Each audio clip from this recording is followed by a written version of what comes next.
Before we go into some slides to help illustrate some of these ideas we'll be talking about today, I'd like to say that I have been feeling very connected to Vallejo, and that has been true since 2017, when the team that I was on in the Resilient by Design Bay Area Challenge was selected by the 100 Cities Initiative to work on climate resilience designs for cities in the Bay Area. And the first part of this process is almost a year-long process, but the first part of it involved lots of touring around the Bay and meeting lots of people and seeing various landscapes and hearing some of the most wonderful things from this. It's going to sound kind of unbelievable, but this Rockefeller-funded initiative. Essentially what happened was Rockefeller was deeply impacted physically and psychically, spiritually by Hurricane Sandy on the East Coast, and they decided to ground themselves in a sober realization that climate change is real, and to actually dedicate themselves to a kind of supporting a kind of a holistic approach in which, you know, we try to help humanity survive together. That all leads to the Bay Area. When I was listening to these coordinators from the, it's called the RBD, Resilient by Design Bay Area Challenge. I'll just call it the RBD. I was listening to them talk, and they were saying, we need to hear from these 10 teams we've selected from around the world about, you know, what needs to change about our society. How will we grow food? How will we potentially even reinvent democracy? And I couldn't believe I was hearing this, and this very diverse group of leadership, having been selected by Rockefeller, was standing there saying, I know you probably don't trust us because we are from Rockefeller, but they gave us their background, and some of them were you know, people that you've heard of before doing great work in the world, from politicians to scientists. And they were saying things like, frankly, climate change doesn't care at all, doesn't give a damn about property lines and insurance policies and all sorts of social structures. We need to know what it's going to take. And, you know, they were looking to these 10 creative teams. And so that led eventually to our team becoming very interested in Vallejo. And in a very absurd, like after this incredible kind of 6-week process of just learning everything we possibly could about the Bay Area and all the cities around its perimeter, as many as we could, touring to see so many different landscapes and diverse circumstances. They gave us essentially 3 weeks to redesign 3 to 5 cities. And I know that's completely offensive. And what I'm not saying that these were to be permanent designs or designs that were mandated for anyone to execute. It was for the organizing team to see what we could do to integrate all that we had just learned with all the skills and background and experience that we were bringing to the process in this kind of for instance process. So we got to do a for instance having to do with the neighborhood fabric of Vallejo.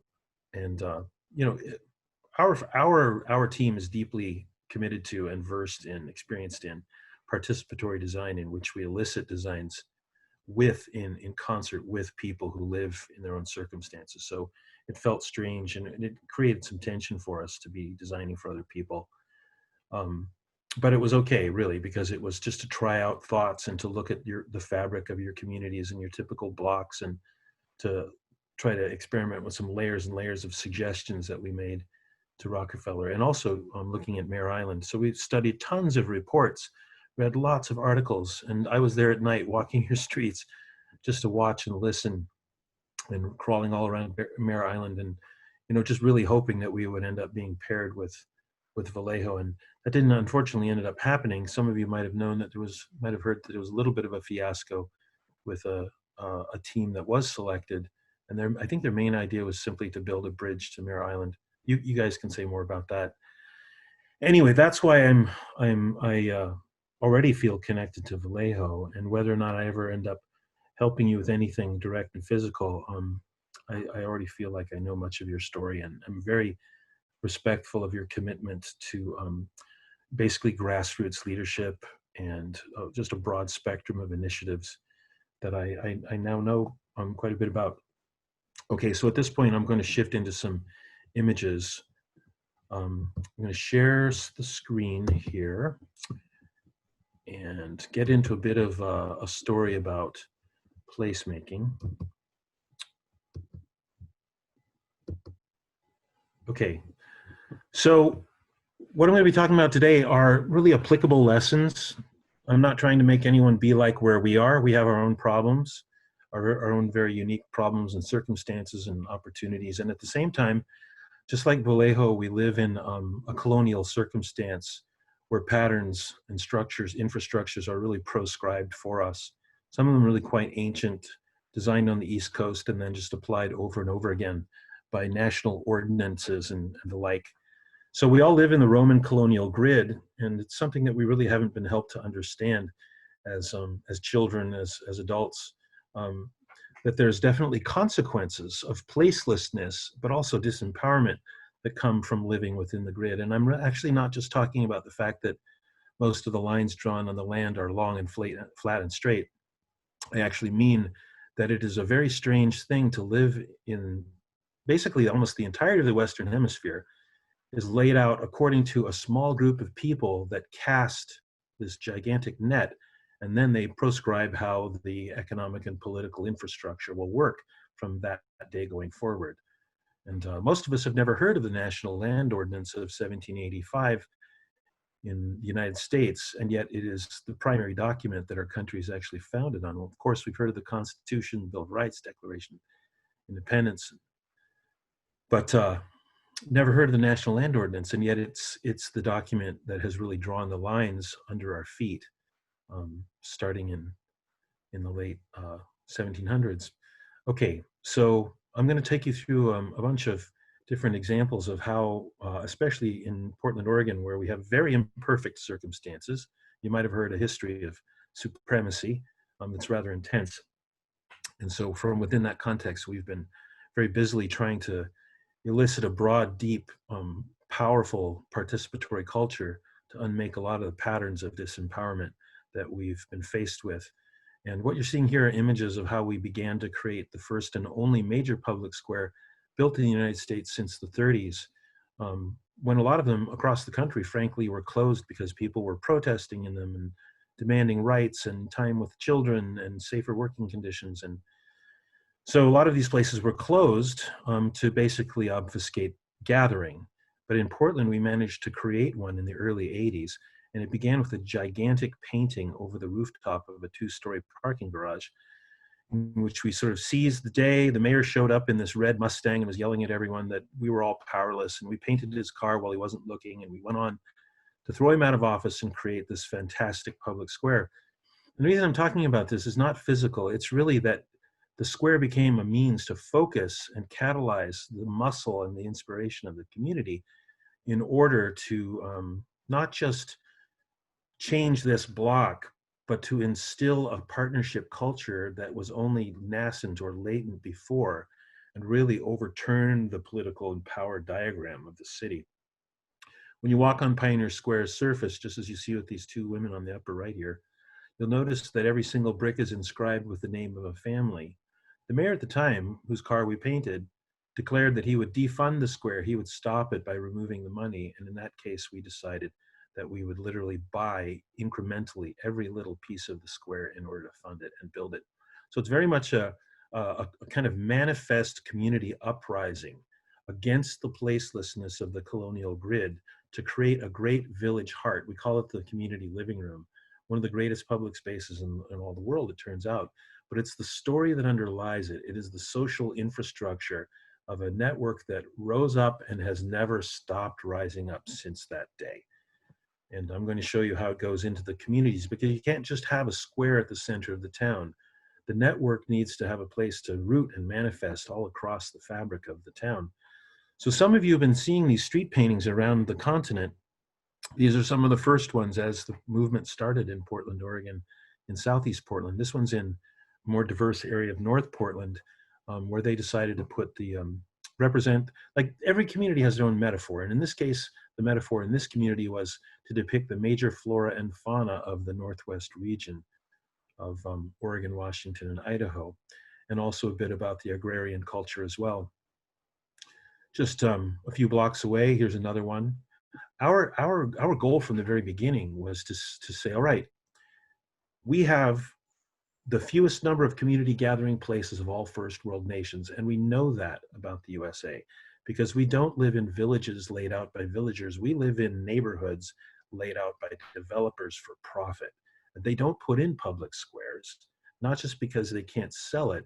I'm gonna name the history we're inhabiting. And this is a reality we need to ground ourselves within. We have the fewest number of gathering places because if we gather and talk, we'll have different ideas and we'll want to localize our relationships and our economies and even our political infrastructure. So this has very much been a design by omission. And if anyone doubts this, just look up the entire 5,000-year history of the colonial grid from well before it even became the Roman grid, as we call it in the USA. But this idea of people gathering around a spot, like everyone that you're seeing in this picture lives right here pretty much within 2 blocks. They've designed it, they've funded it, they're installing it, it's all legal. And part of the legalization process was to transform the political culture of our civic leadership and of our bureaucracy so that they would start to see the streets, not just as a place for cars, but as a cultural continuum that before cars even existed about 100, or plus or minus years ago, was actually a space that brought people together. And from an urban design perspective, of course, the space between our homes is a commons and should bring us together. In fact, some of the most significant things that used to happen in the streets weren't cars. Before cars, it was things like, just this broad diversity of interaction punctuated by gigantic multi-family birthday parties out in that space, cultural celebrations, and even rituals and projects. Here's another one. This is where it happened for the first time in Southeast Portland at Southeast 9th and Sherritt Street. This is called Sherritt Square, named after a man named Sherritt, interestingly. But every single year, this particular location is repainted with an entirely new design because the community here just really grooves on collaborating in the creative genesis of a new design idea and then laying out and implementing it and dancing and eating and singing and having these no talent shows where everyone can participate and children can play and the neighborhood is, just, this thing was first installed, I should say, as an anti-gentrification initiative.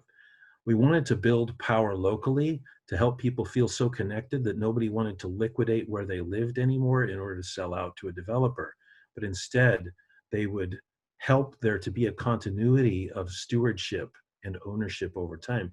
And I'm not just talking about owners, I'm very much talking about renters as well, where people really want to take care of each other and make sure that everyone has a place to be in the community.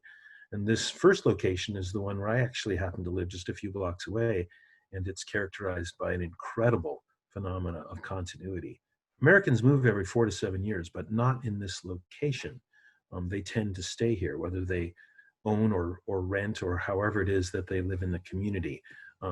Entire multi-generations of people are growing old or having new children in this place with lives that weave together. I'll just say that one of the things that's so important about what we're after here is a density of the kinds of cultures in this world where public health statistics are super high and crime rates are super low.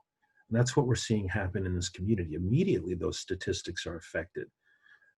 American Journal of Public Health has published surveys of these kinds of communities where it's basically paint on the streets and some recycled materials on the corners, and suddenly people are talking to each other and out walking and actually becoming physically and mentally healthier, measurably healthier, because of basically this is a focus for collaboration and ongoing interaction, and really gives everyone's relationship in the community a chance to root, beginning with the genesis of the metaphor in the street that everyone creates together. They identify it, they design it, they install it, they maintain it, and they build upon it into the future.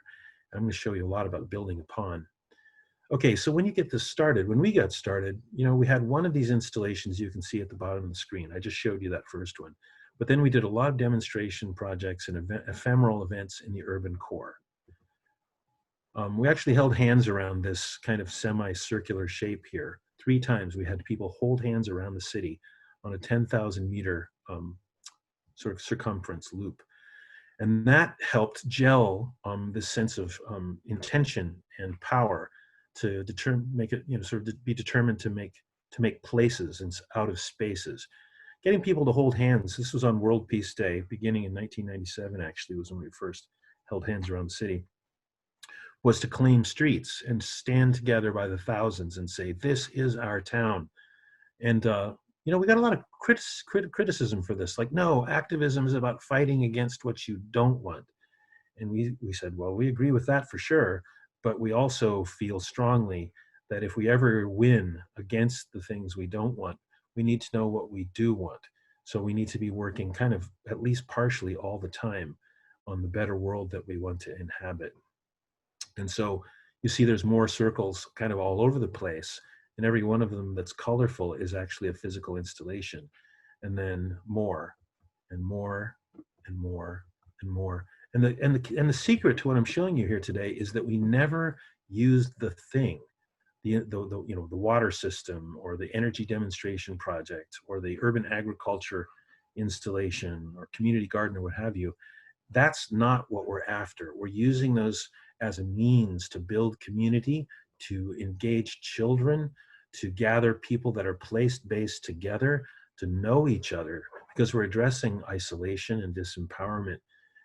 We're basically realizing from the start, grassroots democracy is utterly hampered if people are in isolation and they can't know each other and have power of place, where they live. So we were trying to engender connection, and all these projects were a means to accomplish that. Social justice initiatives merging together with ecological sustainability and ecological justice just keep, denser and denser. At this point, our organization, which has kind of replicated many other organizations now, not just in Portland, but other cities, we've accomplished more than 800 of these interventions in public space, and really questioning the whole kind of compartmentalization of our society and the separation as kind of divided and made distinct by these harsh lines that enforce our separation. Some of you know exactly what I'm talking about. Maybe all of you know exactly what I'm talking about. Well, if you've studied colonialism at all, you know that the individuation of people or families from other families, breaking down any sense of commons and community, is really systematically distressing across not just the USA, but Canada as well, with the Dominion Land Survey, and everything south of our border with Mexico, according to the law of the Indies. All 3 of those, including the National Land Ordinance, are ways that the Roman colonial grid was violently imposed across the land. And this is important. I mean, it's absolutely related to the gatherings going on across the world right now, having to do with justice. These are systemic infrastructures that are multi-dimensional, and they are mutually reinforcing. A geography of isolation reinforces a political, sort of diagram that precludes our participation and power locally. And that's just a couple of the dimensions we could be talking about. Denser and denser. Here's an illustration of what is already legally possible and with kind of moving ahead swiftly with great momentum in the city of Portland. We have increasing participation. All major cities in the USA except Portland, according to Richard Florida's studies from a few years ago in that book, Bowling Alone. Basically, we've got this increasing participation because we've been saturating our landscape with so many gathering places that people can't help but connect.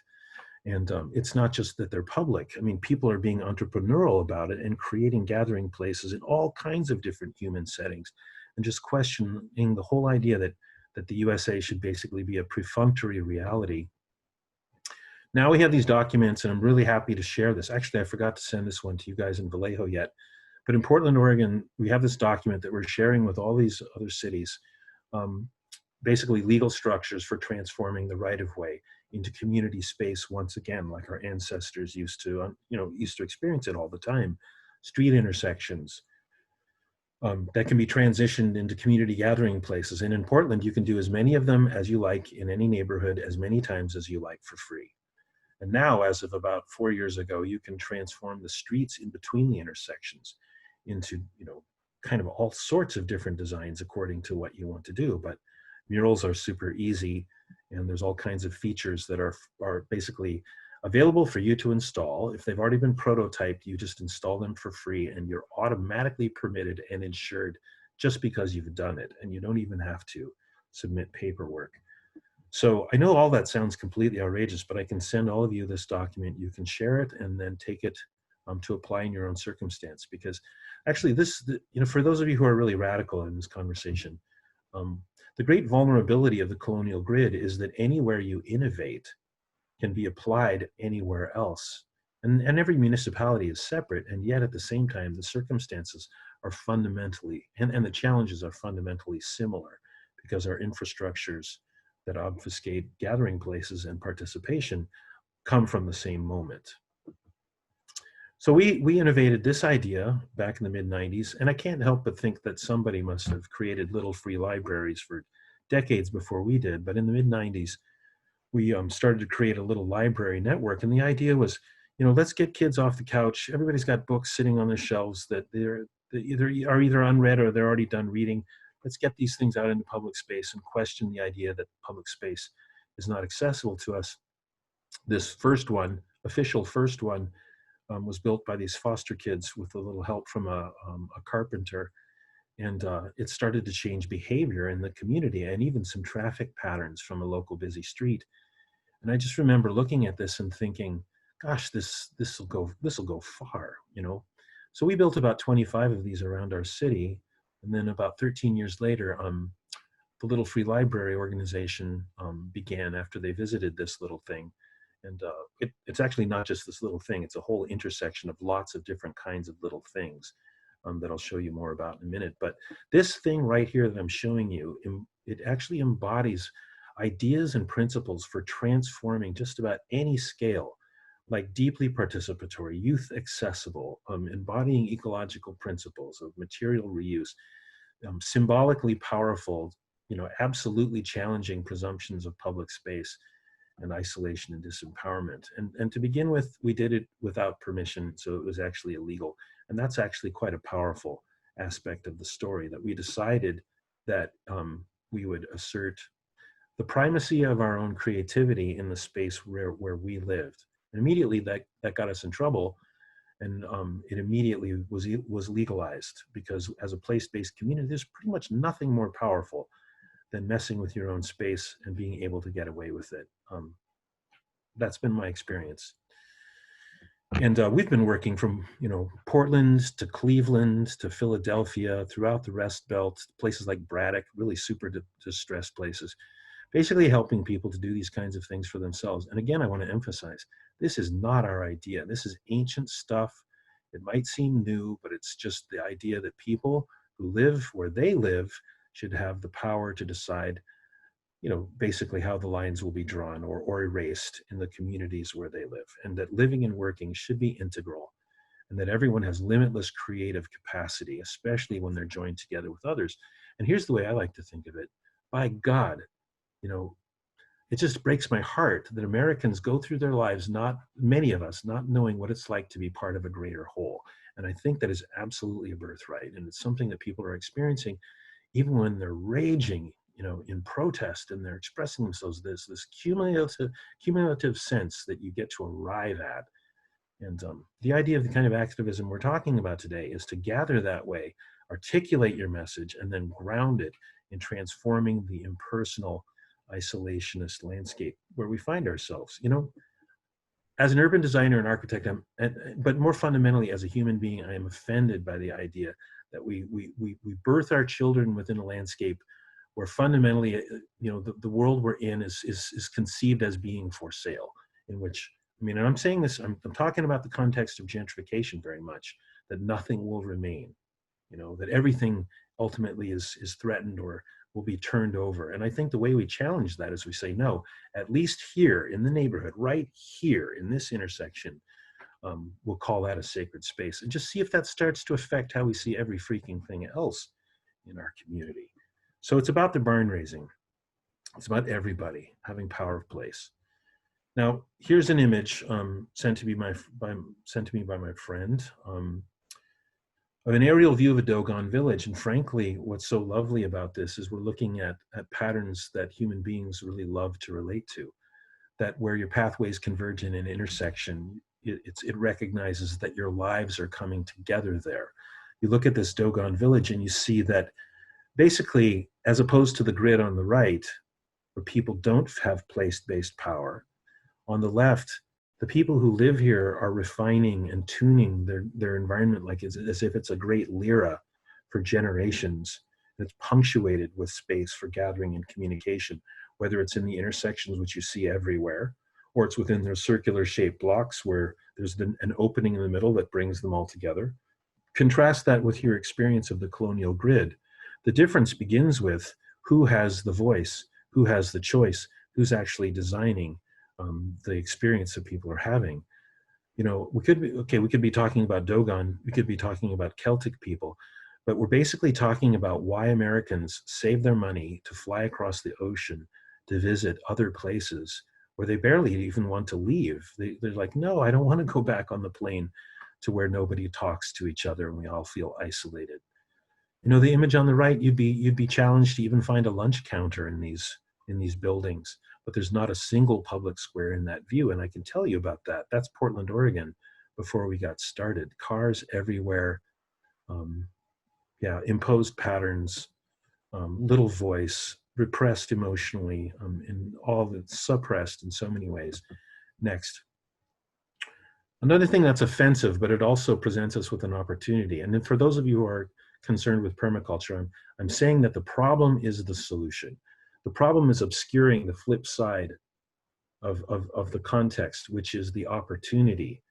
So what I'm saying is that what's utterly suppressed, you know, in kind of across the spectrum, even across the class spectrum, is the proclivity of us to be creative problem solvers in our own lives. I personally think that design is an integral tool of democracy. And when people are relegated to just simple job descriptions and they don't get to be creative problem solvers, especially when they are in communities where they scarcely feel empowered to talk, of course we are repressed. And so what we're talking about is to unleash the creative capacity of the human family, one neighborhood at a time, on that community's own terms.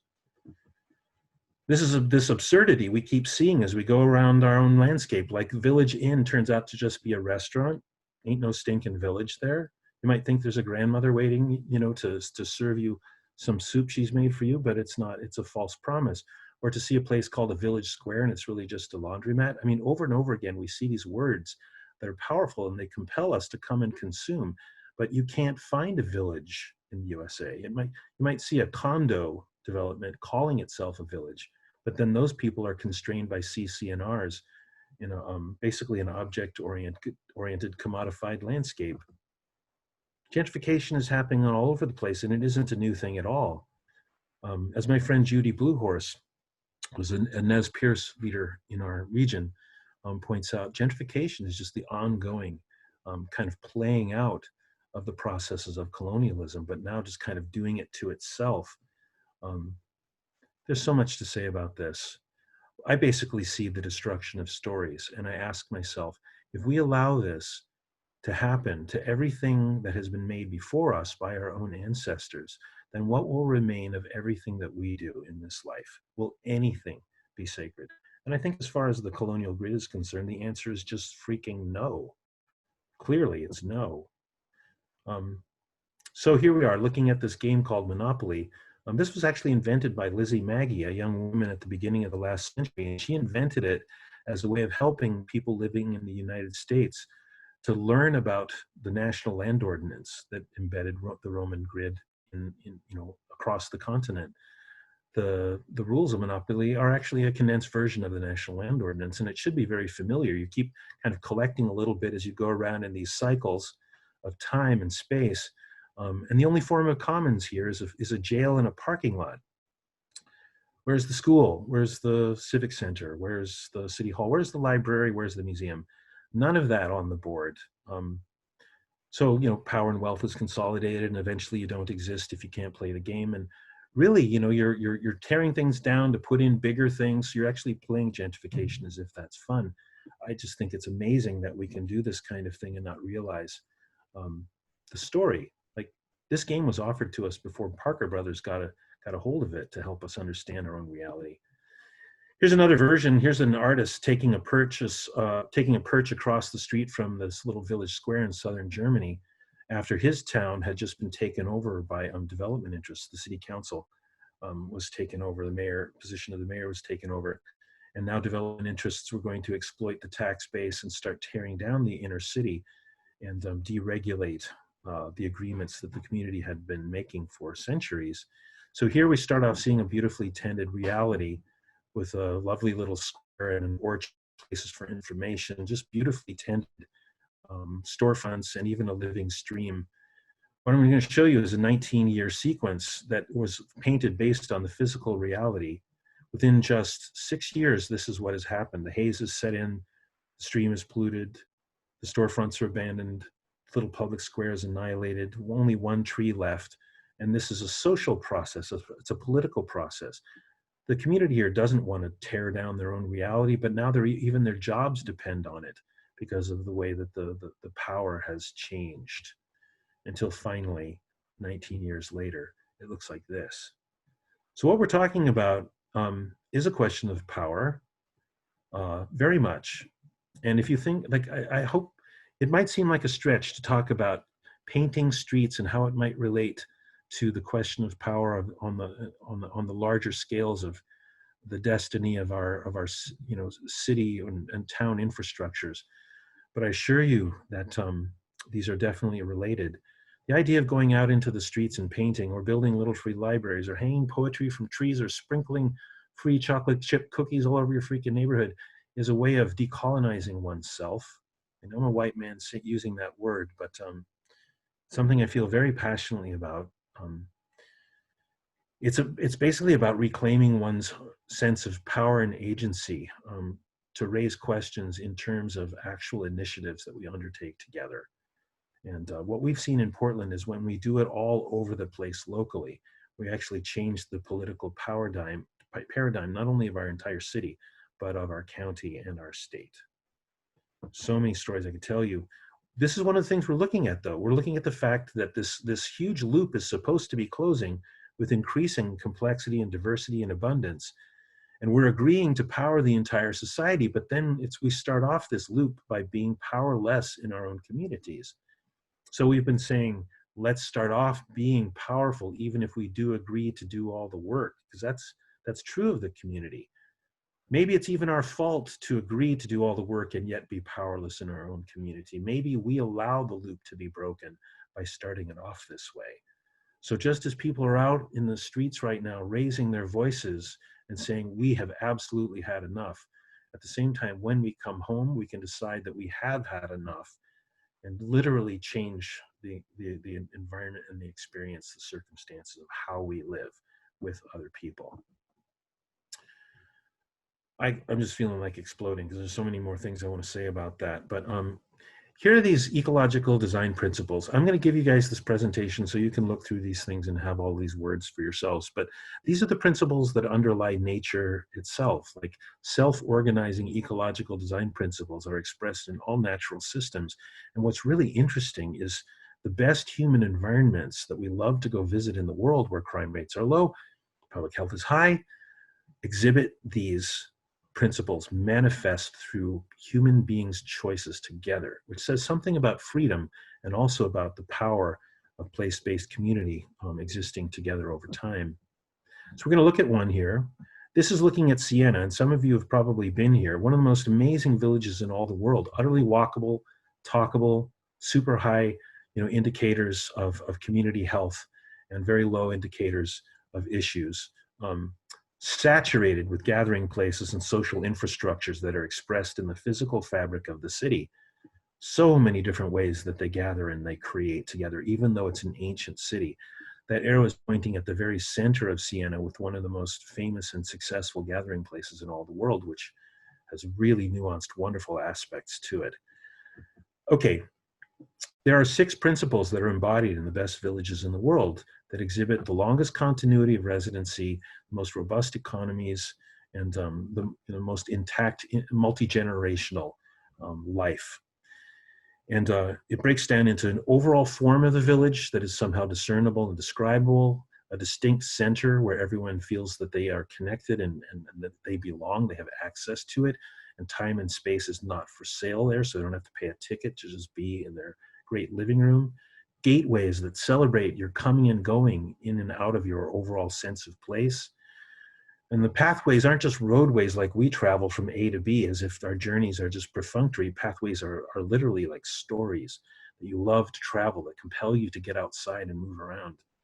I'm not just talking about Italy, I'm talking about like having traveled the world and having read certain books about settlement patterns and sort of some this kind of consistency of the qualities of placemaking that humanity undertakes. When we are free enough to make choices together, and I'm not saying that anywhere is perfect, but it tends to be characterized by this kind of structure, just like a human body has, that is coherent and integrated, where people get to optimize. So there's nodes of activities where all kinds of things happen in a more integrated way.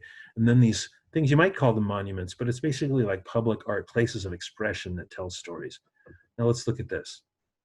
This is a neighborhood in Portland, Oregon, where we've done an analysis with the community there. You know, ordinarily you're just looking at commercial zones in red along the roadways. That's the American Main Street, because most communities don't get to have a public square. So we talk about the Great American Main Street because what we get is a street, right? This is a huge issue I've just pulled the lid off of right there for some of you.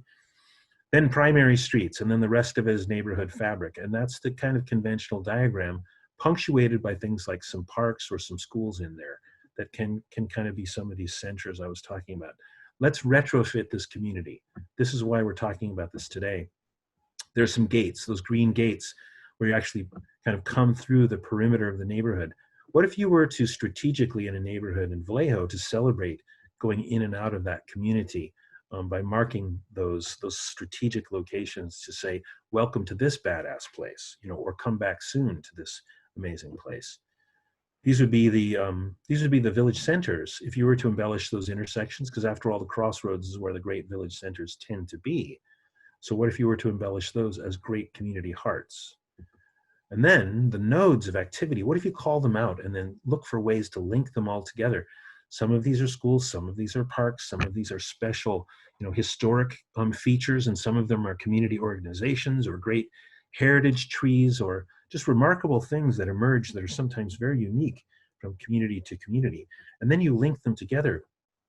This is actually a bit of a mental map in this community, because the way that people actually live in space is to connect things across the geography, irrespective of the fact that the grid is north, south, east, west, and quite linear. The mental map, the conceptual map, takes them as the crow flies in their imagination on diagonals.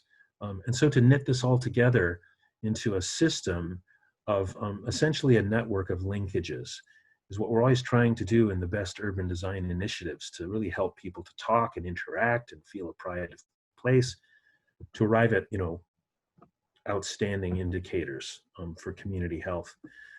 And then punctuated by places of story in this kind of lighter blue here. Just stories are actually everywhere, and nobody has the same diagram of what the story quite is. And some of them exist for a little while and fade generation by generation, and new ones arrive. But this layer is always changing.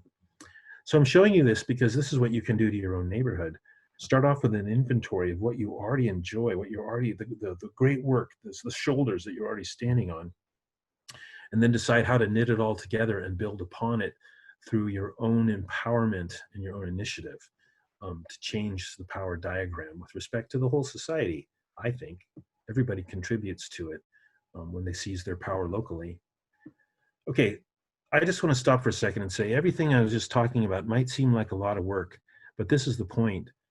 And this is how I've been thinking of it since I was a little kid. I kept asking myself, what is the point of all the work we do in this society? Isn't it supposed to be leading to something? Some point? Isn't there a point? I think it's this, that everyone everywhere should be able to express themselves and be demonstrative of their love with whoever they love, however they love, right now in public space. I think For me, that's the organizing principle, and all the other things I love that I think need to happen in this world will happen as we serve like this simple vision, this vision that's so simple you can always hold it in your heart and in your mind. That's how I operate. Also, to complement that, the idea that all the families in the tree of life have a place in our communities. So we engender habitat, every circumstance that we have, every opportunity we have to do that. That the processes of implementation should always be as much as possible educational, not just like where we're driven by the idea that time and space is money, so we're always on the clock. But we do things in order to educate. In fact, some of my friends, Indigenous friends that have informed the city repair project say, okay, the idea of becoming sustainable is relatively simple. We all do kind of the same stuff during the day. It's just that, for our community for thousands of years, we organize our economy based on the question of how we're going to engage our kids today. God, can we be like that? So this is the first time we did this. We took back power and we created all these installations in all these different corners. And we did this illegally. We got in trouble. The police showed up. And this is literally a quote from Ed, the 7-foot tall, super scary looking, but actually quite gentle policeman.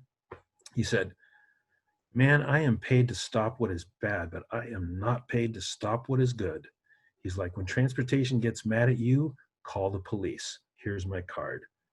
Okay, I hope that everybody somehow gets a chance to experience what it's like to break the law and have the police stand with you. I know that seems so far-fetched, and I must certainly be speaking from a place of privilege. At the same time, I assure you that this was a very distressed community when we got started. I lived here with these folks, and we didn't have any political power, but I do think there was just something that was enough this way or that led us to be able to make this happen. And it was a pressure that was building all over the society, and somehow it got to pop here. On this corner, there's a solar-powered, 24-hour self-service solar-powered tea station that's called. These 4 boys are from 4 different families, and they gathered materials from buildings that were being torn down and tree branches, and they were able to build these things together. And build this kid's clubhouse on the corner. All these different features that have to do with supplanting lawns to make gardens, gathering places. This prototype, this larger little pavilion here has a green roof on top of it. And everything's made out of locally harvested and gathered materials. You've all kind of heard of earth and masonry, adobe or cob. That's what this is made out of. It's a beehive-shaped newspaper dispenser to celebrate the fact that the local paper is called The Bee, so naturally it would be housed in a beehive. So there's obviously a sense of humor, but all of this is being driven by the participation of children. And then, as you can see, these yards are becoming lawns. One of the most fascinating things was to see very quickly the ecological restoration in the human community, beginning with the re-emergence of the great birthday parties that used to characterize the streets between our homes before cars existed. This is an absolutely fascinating thing to watch unfold. More friends than you can possibly call back. There's so many things to say about this community, but it has changed profoundly, first of all, on a social basis. And, in many ways, they've become their own fire department and they've become their own police force. And so many things that used to be happening because they felt separate and alone don't even get a chance to happen because they're able to show up for each other in ways that fill their hearts. Then this is happening all over the city. Shortly after that first one was I need to say, it was retroactively legalized unanimously by the city council, and they waxed quite poetic about it all afternoon, about how the city would change now that this prototype was available. And so it started to replicate. And in the Sunnyside neighborhood, of course, they put the sunflower, the logo of the community, down in the street. This is at Northeast 8th and Holman, and for some reason they were particularly inspired by a mid-century modern design, and that's their metaphor. Here, this neighborhood is used to manufacturing wheels and turbines and propellers, so they celebrated that, and you can see them installing it there in the street. This is actually a congressional delegation coming to outer Southeast Portland to learn about what the heck is going on in the suburbs now. You can kind of see what I'm talking about. It's it manifests itself, and you can kind of understand it just by feeling about it. Here's the intersection repair ordinance that has been getting adopted in many different cities around the country, and it basically says everyone within the 2-block radius around the affected location has to be able to participate, and a minimum of 80% are required in giving their consent in order for it to happen, which is actually quite a low threshold. And we've never had less than 96% agreement, and that's because it's a very inclusive, open-ended, accessible process that, you know, begins with potlucks, always includes food, always includes dessert, children, families, dads learning how to kind of get along with other dads because their kids are there after all, and yeah, everybody kind of playing different roles, taking on new identities, new roles, sharing with each other. Part of the process began just by kind of asset mapping. Look at all the skills and talents we have as a community. Gosh, how interesting. We all get in a car or a bus at the start of the day to go elsewhere to work for other people, when at the same time, we could also be working with each other. I mean, after all, there's a chef. Doesn't everyone here like to eat? There's a community worker. We could be a community. You know, there's a musician. We all love music, and on and on. First round of the process starts with people just sharing stories and sharing time and food and learning, you know, a little bit about each other. And we all know how to do this. This is what really opens us up to each other. And maybe you talk about some intentional things, and maybe you don't get around to it. Maybe it's good enough just to, you know, maybe, you know, it's the activism to just get together and talk. And that's something in and of itself. Sometimes people need a little bit more space. Sometimes they go for a ride around their community to kind of look at everything together. But ultimately, it's about knitting the community together. This is what I love. Every time I'm involved with this, I'm witnessing people realize that they're unlocking the skills and talents that essentially power the society. And there's counterparts of all that muscle in every single community across the land. Second round, you know, is to actually start focusing on a concept, and maybe people already have a sense of what it will be or where it will go. And they're actually sitting around talking and drawing and listing, identifying goals that are always unmet in most communities. They start to diagram pretty simply some ideas. And in this case, they're actually laying out a festival in intersection, not just, you know, to reclaim it with some paint. These people are a bit more ambitious. They have a lot of ideas about plantings. They want to put in some urban food forests. Here they're looking at their whole downtown, and they're thinking about all these interventions where they want to do placemaking throughout the urban core. A lot of times we work on these kind of intersection templates where we just look at ubiquitous public space and we build models on it. Very short process, takes about an hour and a half. People generate all these like ideas and needs and ways that they love their community, and they identify challenges that they want to address. They want to exemplify ways to catch water, remediate water, create gathering places. Everybody can do this. You know, one of the things that everyone realizes in a process like this is that everyone's a hardwired placemaker, even if they think that they're not. They can always respond to somebody else's idea as well. This is working in Oakland with an anti-colonial edge to the gathering. This is not far from there in the Northern Bay. This is in Detroit. I can't even remember where all these are, but what you're seeing are different, it's like ways that people have engaged in different ideas and solutions and metaphors that have occurred to them. And of course, it's easy to do this on a model, but it's not just that it's a game. It actually gives them a visual that they can work from as they actually go out into the streets to change the world. Look at all these. There is an endless capacity to transform the mundane reality that we experience every day. Here they are. There have been 3 groups this day, and they're all talking about the things that they explored, and then they're kind of doing a show and tell with each other. And can you imagine a neighborhood with more than one of these? What kind of effects would it have? Would it slow traffic? Would people talk to each other? Would children be safer? Would they have a place that's closer to their moms and dads where they could play so they wouldn't have to go so far away? So the ideas for graphic installations so often refer to nature, or they're fantastical and whimsical. And frankly, here's a quote from one of the women leaders in the processes that we've seen. Basically, the unsustainable society that we inhabit has been laid out and dominated by white men between 35 and 85 years old. These are men that can't even tell their wives they love them, or even hug each other, what fun would their reality be? So maybe it's time for a little bit of whimsy. Maybe it's time for a broader set of metaphors, and certainly a broader range of emotional expression. So here you're seeing all these lovely ideas, to be inspired in public space. Third round has to do with, getting it on paper measurably, getting it refined. This is where the metaphor has been agreed upon by the community. It's measured, it's quantified. We show it to the Department of Transportation. They give us free permits. They provide all these free technical services, and our Transportation Bureau is ready to help any other city in the country to do this, because it makes every community way stronger in so many ways. Like, the Transportation Bureau is just astonished. Like my friend Greg said, we have never seen anything build community like this. Yeah, and I don't know that we were very surprised by that. Frankly, I don't know if that sounds arrogant, but you can. It's a pretty safe bet to say, yeah, if people unleash their creativity in the spaces between their homes, maybe they'll be, profoundly changed. So, you give some measurements to it.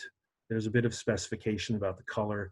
You hand this in, they approve it, and then they come out to join you. The transportation officials and the city council and the mayor come out to join you in the installation, and everyone starts to change how they see the world, to go from a design like this to a reality like this.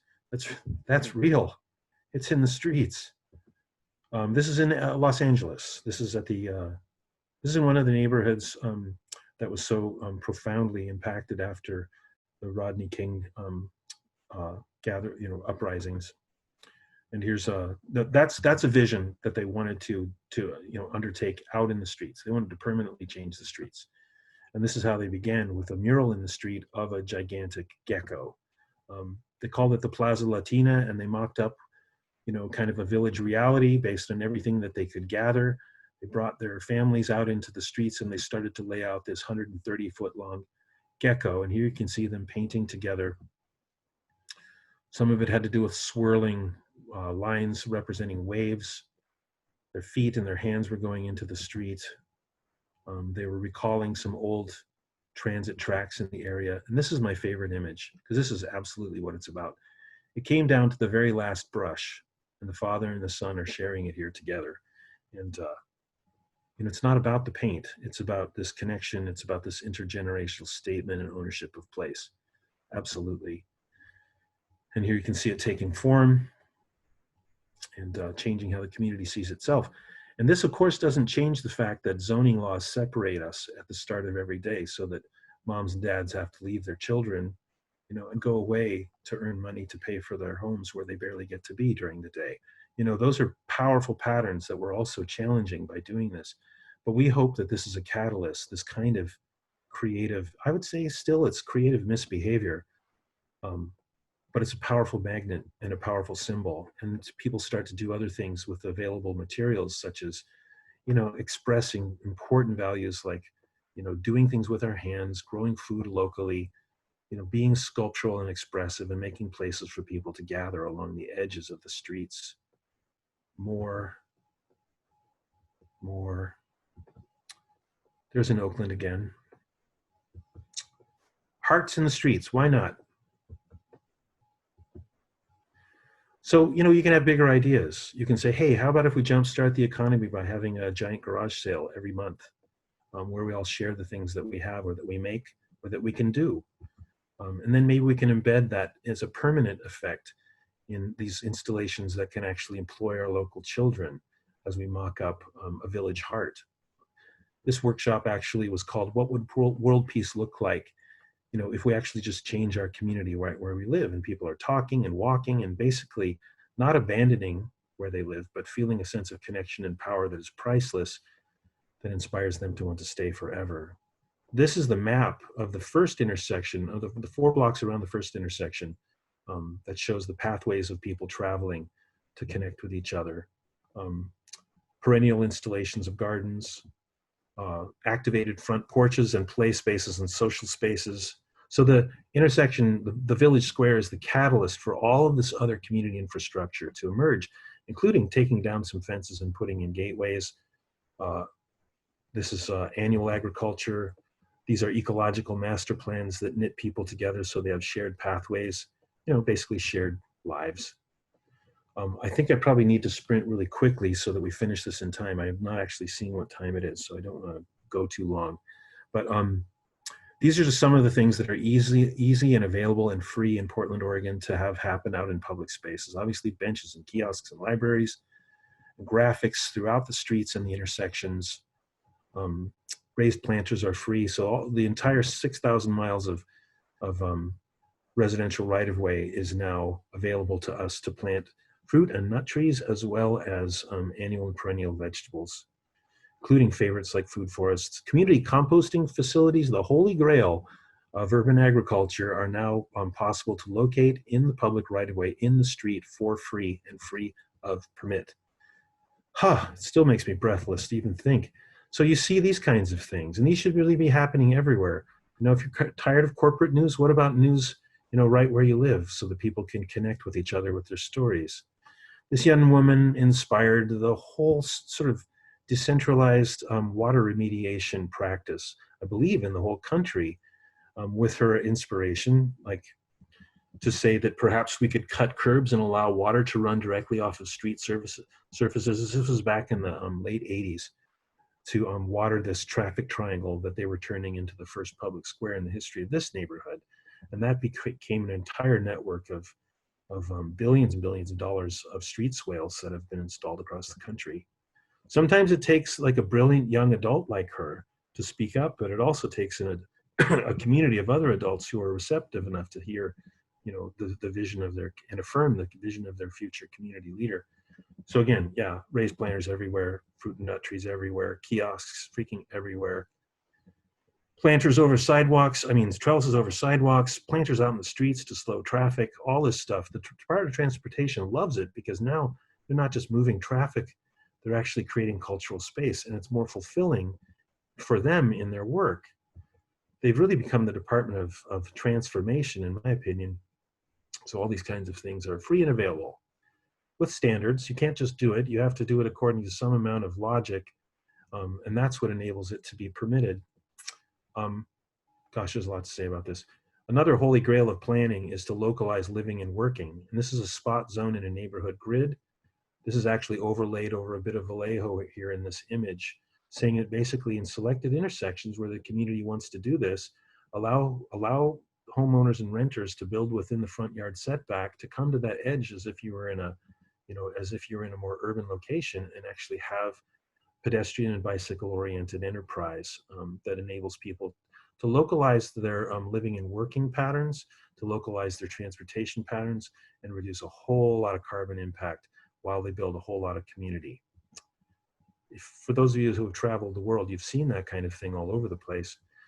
Anybody who wants to talk more about this, in Portland, what we do is a placemaking festival where we make something like 40 of these to 50 of these kinds of installations happen all at once in huge waves of transformation.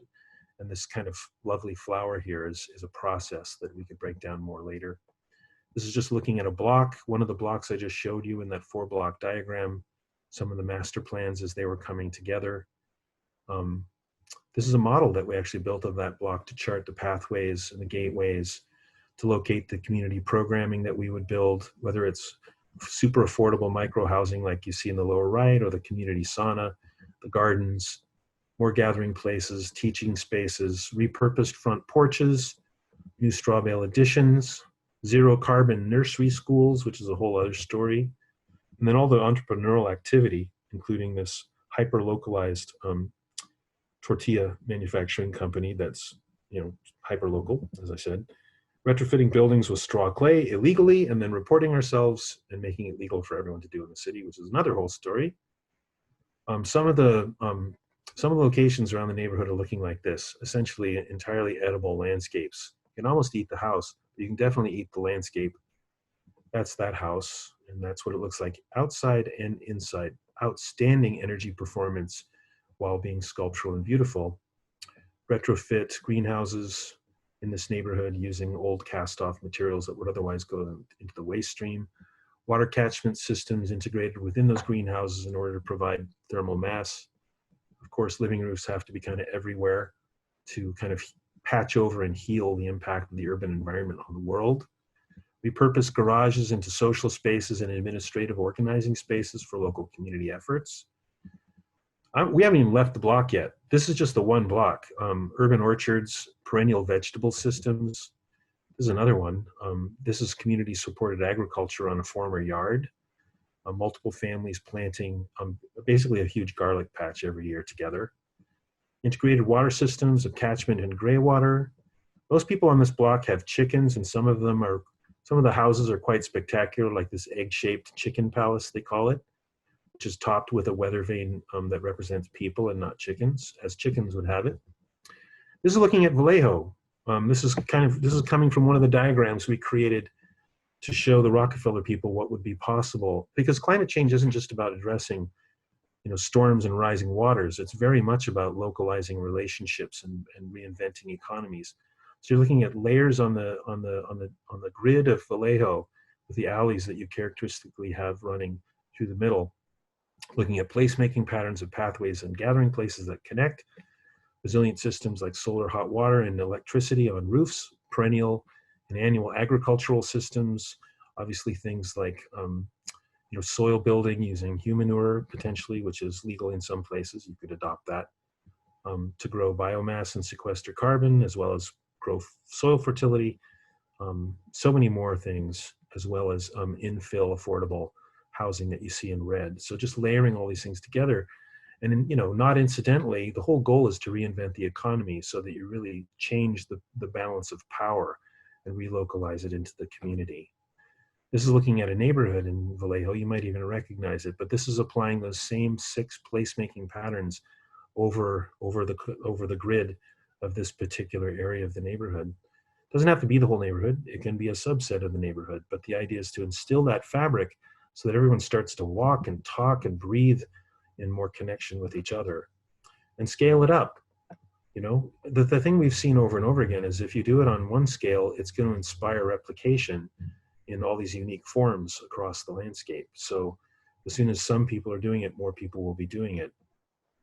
And just to close the presentation, what we've been after the whole time was to change the diagram of power in our city, kind of betting that we, since we don't live in a vacuum, that and we need to inspire the creative kind of reclamation of place by everyone everywhere. I mean, we all need to be inspiring that in each other. I think that's something that we can share as a goal. This is a diagram of our town, and we're thinking, if everyone sees what we're doing and how much we're benefiting by reclaiming our power, surely they will do it for themselves in their own way. And coming back to this image of Portland, Oregon, and all these installations that we've been supporting and facilitating, the goal really has been, like we're looking at a sort of a diagram on a napkin down here in the lower right. The goal is really to inspire it all over the place. Again, so that it makes sense to the people who live right there together, and it represents who they are now. And I think that's it's not just that we do that locally, it's also a unifying thing that can bring us together into a common cause.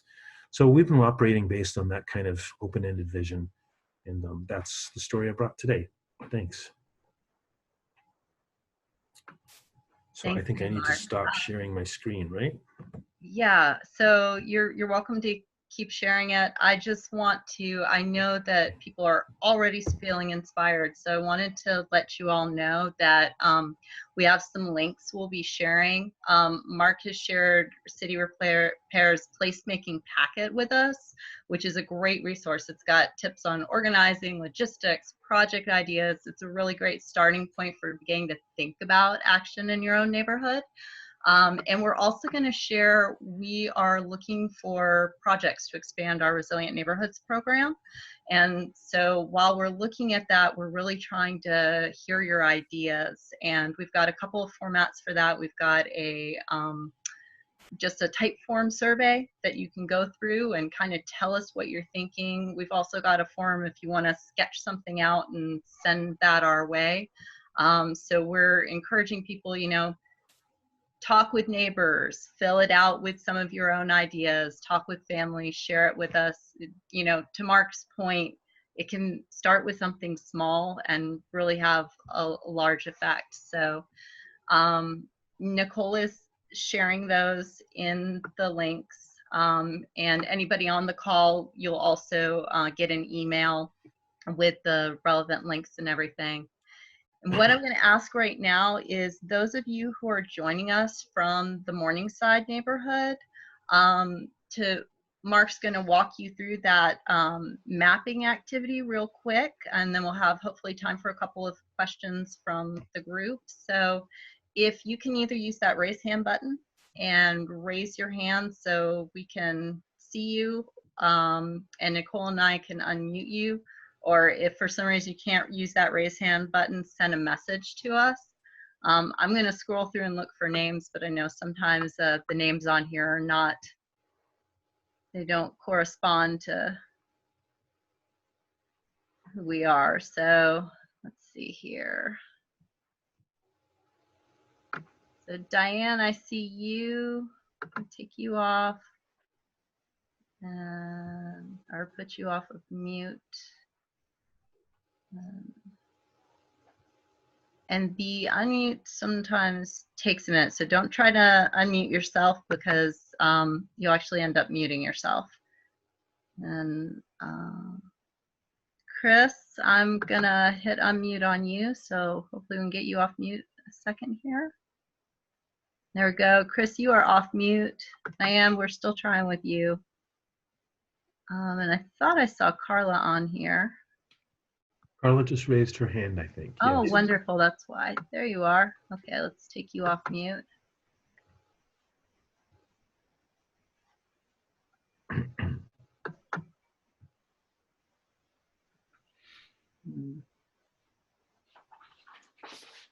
Okay, so should we start then? Yeah, why don't you go ahead and start? Chris is off mute. It looks like Julie's off mute. And Carla, I'm going to keep trying with you. So why don't you guys go ahead and start and I'll mute myself. Okay, well, if I could prompt this, but Carla, you might already have something you want to say, but if I could just prompt, it's basically that we're looking at this particular neighborhood, and the red symbol there is indicating some of the addresses that you guys are already working with, I believe, and that should be familiar to you, Allison and Nicole. So that's kind of a bit of the context. I think probably everybody can see where we are. So this is looking at your own community, and I guess the question is, what's your sense of this particular neighborhood or community? Is it probably isn't constrained by the lines that actually delineate it officially. Most times people relate to a distant hill or a waterfront or some significant street or feature. But for you all, what is the perimeter? What is the center? When do you know that you're moving in and out of this community as a gateway? How do the pathways actually work, and do they work? What are the nodes? What are the kind of the organs of the body of this place? And then, are the stories that punctuate the history of this place being told? Are they being captured? Are they being represented? So we can walk through that sequentially, each of those pieces, or we can just open it up with the time that we have to hear what people think. So Carla, I think you were first. You want to go? Oh, well, hi, sorry, I'm having technical difficulties here, but I am here. Yeah, I saw those questions that were distributed amongst the several of us who were involved in the Morningside group. And I personally am pretty new to Vallejo, and I know some others in our group are newer. And so, I may not be in the best position to answer all these questions, but I guess my initial sense is that, well, I guess it's more of a question. So we live in the Morningside neighborhood, but we're part of a larger community, which is Vallejo. And to me, it's not really clear what the boundaries of our neighborhood are. I mean, I think of it as sort of, like streets that bound the neighborhood. I have kind of a general sense of that, but I'm not sure that we have a really strong sense of, you know, neighborhood identity. It's very small, you know, residential area. So I don't know if, I mean, there's other people like Diane, I think, has lived in the neighborhood for longer, so she might have a sense. I know that there's been a block party, like an annual block party in the neighborhood, which I unfortunately have never had a chance to participate in. Because like I said, I've only been here for a couple of years, and I missed it the last time that it was held. But I think what the Sustainable Solano project has done for us, which started last year with the installation of some wonderful permaculture gardens and some other, you know, kind of water conserving features in our yards, is it gave us a kind of a starting point to start to create more of a sense of community. And, you know, unfortunately with the COVID and the, you know, the shutdown, we were unable to kind of follow up on that momentum with the garden tour this year. We were supposed to have a garden tour where, you know, we would invite people into our yards and showcase all of the wonderful things that we've done, and you know, a time to also reconnect with people who participated in that program, and whom we started to get to know by working alongside them. So it's a little bit of a challenge right now, you know, trying to think about, you know, building community in a time of shutdown. So yeah, I'm not sure if anyone else in the group has some comments or insights. I do. I'm personally always ready to just yak, so somebody else should probably go. Oh, I'd like to speak up. So I'm Diane. I feel what the boundaries of the neighborhood are kind of, they're defined by streets, and I would say they're defined by Tennessee Street, but not really including it to the north. So there's like 3 blocks in a row. There's Alabama, Morningside, Louisiana, actually there's a couple more blocks, Ohio, and down onto Spring Street. And there are people come in from Spring Street. So the, and they're bounded east and west by Amador and Tuolumne. The neighborhood changes very much. Amador is very wide and has fast traffic. The police department is down the street from there. So the traffic's kind of infrequent compared to where I lived in the city, but it's fast, it's sporadic and fast. And so it's good for squishing cats and stuff like that. It's not great. And pardon me, it's Tuolumne is not the other boundary. The other boundary is actually Halliday Street, which is not a main street, but that's the boundary to the east. And the neighborhood changes on the other side of that. The most communal thing, there's 3 communal things here that I've experienced. One, I met my neighbor across the street, not here in the neighborhood. I knew her from the Mare Island Preserve before I moved here. And so we've always been very communal, feed each other's cats, hang out. She helps me with my garden. And then the neighborhood gatherings, the night outs have been wonderful. Met my neighbors on Morningside and people down to Spring Street. The most communal thing that I had in this town that introduced me to most of the people I know was the Mare Island Preserve, which has in the last year been trashed by the city. And I could go into detail on that. But so that's one of the things we'd like to do in the neighborhood is narrow the streets. And I put a comment on the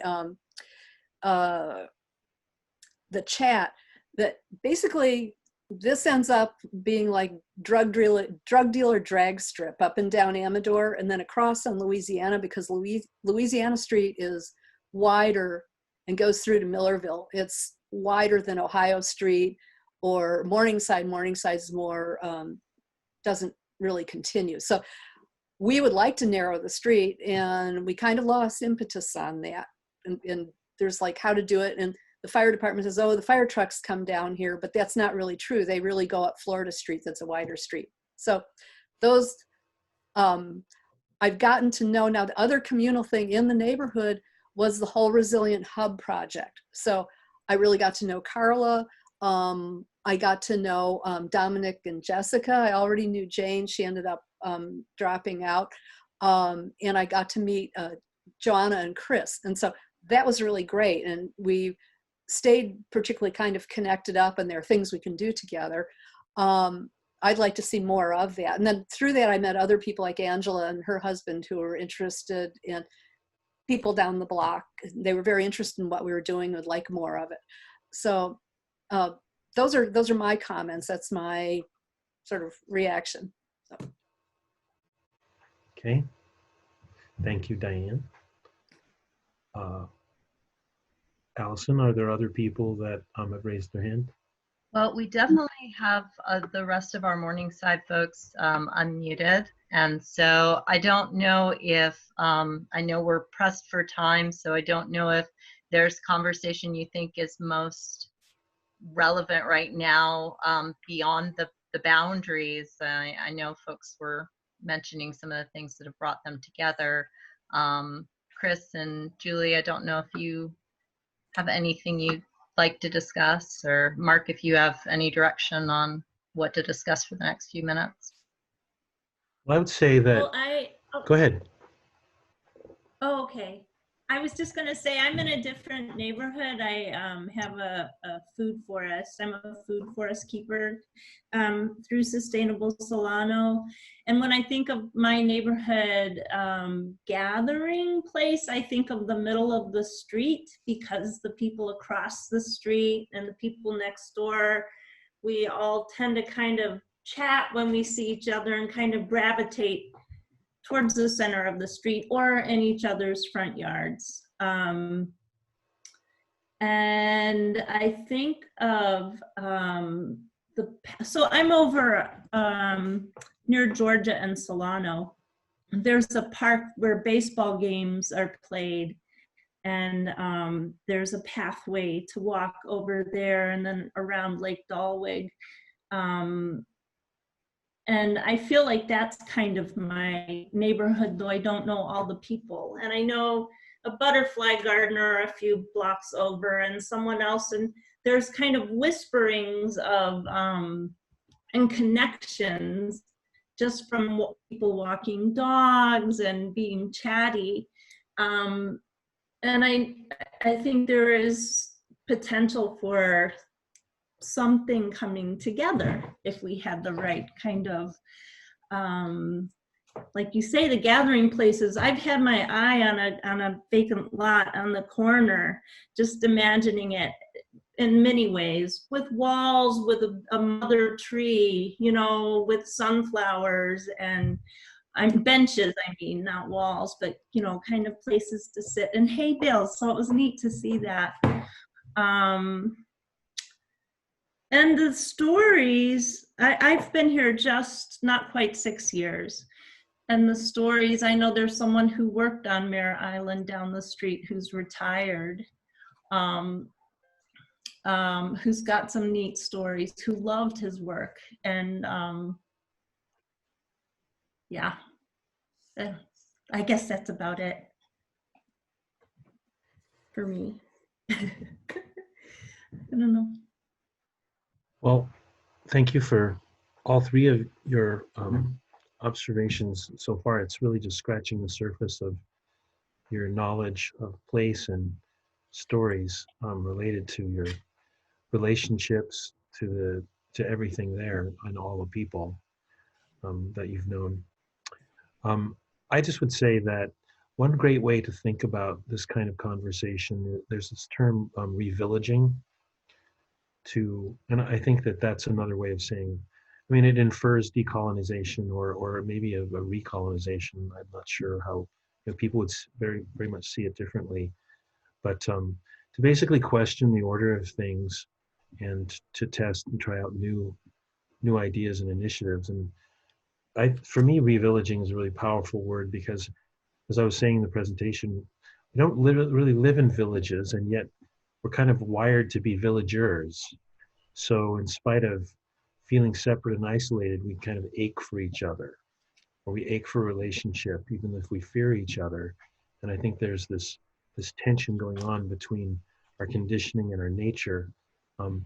But you know, I was talking about these 6 placemaking patterns, and they do tend to be manifest physically, but it does require a social process. But there's just so many ways that revillaging is expressed. And I think everything that the 3 of you were just saying, every bit of it was fitting into this kind of overarching cause of reclaiming and transforming place. So we could talk about it endlessly. Mark, this is Chris. If I could chime in for just a second, can you hear me? Yeah. Yeah. So that's a really interesting concept, and you talk about kind of revillaging, and it relates to something that kind of surprised me that you said a little bit earlier when you're talking about the kind of imperial grid, or the colonial grid, sorry. And it's funny because like I've always, in kind of my thinking about urban development, you know, I've always looked very favorably on the grid, you know, comparing it to these like winding cul-de-sac curvilinear roads in like really, you know, suburbanized areas, which I think are absolutely awful, because like at least in a grid you can walk to some places, but when like those big curbing things out in like the exurbs, like you just can't, like you gotta, you know, get in your car to go like buy some milk. So I think what you're saying about how like the grid itself even is really a foreign imposition for how like what in a much more natural village setting it would work. And so I mean I would echo like what Diane said about like the streets being very wide, and that the neighborhoods being defined very sort of rigidly by, or our neighborhood at least being defined very rigidly by these streets. And so one of the things that I thought was very inspiring on what you said is about thinking about ways to kind of, given that like, you know, we can't change the shape of the grid now, but how we can alter it to achieve this kind of revillaging. And certainly, I mean, like what Sustainable Solano has helped us do with these the Resilience Hub, I think is a great step in that direction, and you know, I'm very interested in continuing along that path. Like Carla, you know, I'm relatively new to Vallejo, so definitely don't have historical knowledge that other people have, but yeah, it's really interesting and really inspiring. So thanks a lot. I might comment for a little bit there. Thanks for raising that question, or that issue, because it is a serious kind of discussion that doesn't end up resolving itself. And if I, this nerd alert here, so there's this movement called New Urbanism, and it's been pretty helpful. They've talked about the need to have walkable communities and social edges like porches, and the ability to, you know, to not live in a food desert, but to be able to walk to services close at hand, and that kind of really wonderful set of goals. And I share all those goals.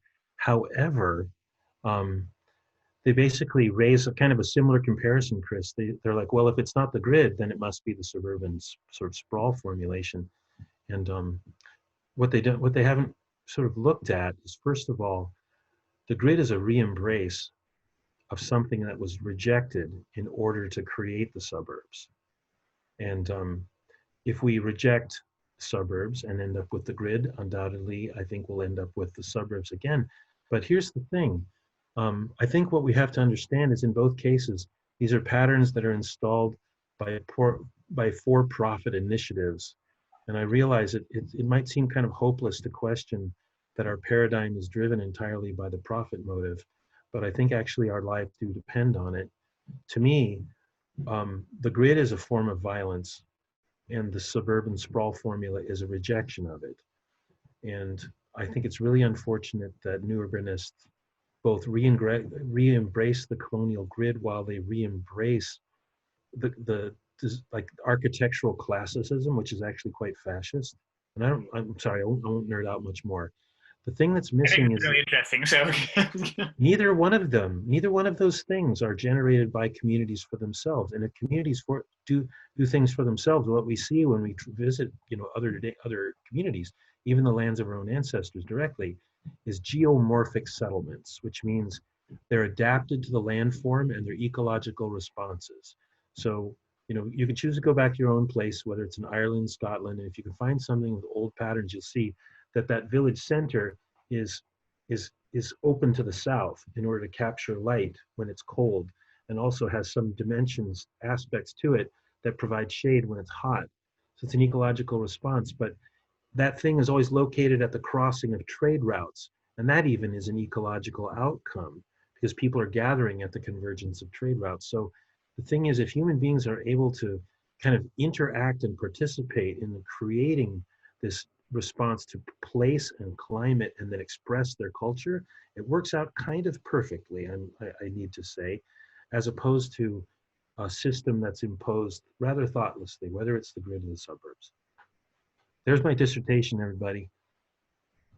Yeah, if I could just add up on that, I think that's really interesting, and I guess one of the things that what I had been thinking before hearing you talk about this, what I mentioned about being kind of looking favorably on the grid.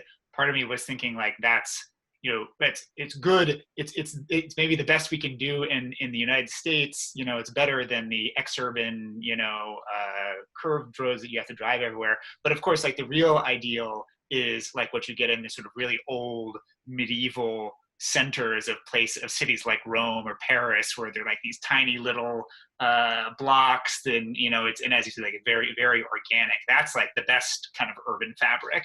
And the grid is almost like an approximation, but I'm very interested in this kind of viewpoint that you're expressing, and I'm excited to learn more about it. Thank you. I agree with you about all those things about scale.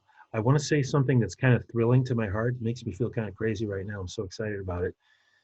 It's this, that, we go to those medieval places. I think it's really powerful to experience that, but also to realize we're seeing a crystallized landscape of inequity. Like, this is great stuff. And at the same time, it's manifest at a time before certain, segments of the human population might have been recognized as human, or before women had equal participation within that context. What's really exciting, this is what thrills me. What's really exciting to me now, thinking about Vallejo right now, especially because we're talking about it, is that we have a chance to see who we are now. Like, what does it look like to actually embrace diversity, equity on a sort of broad and deepest possible scale? And then what would the public spaces that we would create in this time actually look like? What would it express about who we've become in the choices that we would make? Most of capitalism, as we see, is concerned, like right now with COVID, like your ability to even sit anywhere. Like, we apparently become less convivial because we're afraid of liability exposure. And so you retract places to even sit in public space. What would our society look like if it wasn't characterized by fear and basically the individuation of ourselves from each other? What would it look like in terms of embracing ourselves as part of the larger ecology? And what would it look like if we actually see all human beings as being freaking people?